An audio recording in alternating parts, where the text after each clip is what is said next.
Jules, do you like the 3 seed closing it out or the 6 seed to make it a 7-game series? It's a lot of numbers, Emerson. I like the 6 seed to make it a 7-game series, like Kenny. This just has the feel of a 7-game series. It opened up a pick'em for a reason, the series I'm talking about. Um, and like Kenny said, we saw kind of that last game, how close everything was. That was kind of the defining game of the series. And one of those games in the series that you think the winner of that game probably has the upper hand in the series. And Denver would obviously be a slight home favorite in a game 7. Damian Lillard did everything he could to steal that one on the road, obviously. But like Kenny said, that's one of those games where you get nothing out of McCollum. Not nothing. You get well below average out of McCollum. Nurkic fouls out. Coming home, this just has the feel of one that swings back towards Portland.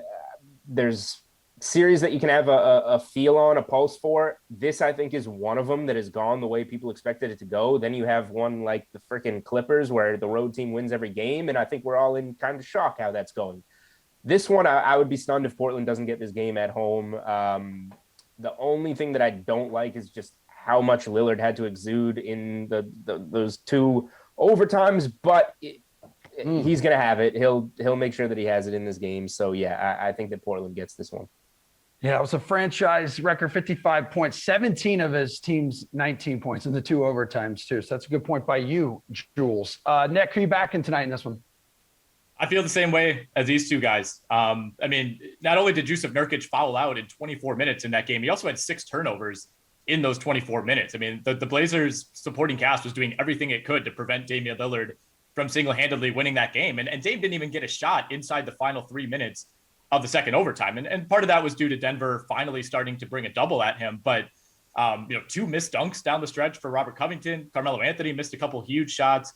Obviously, McCollum stepped out of bounds in a key spot. He didn't have a great night.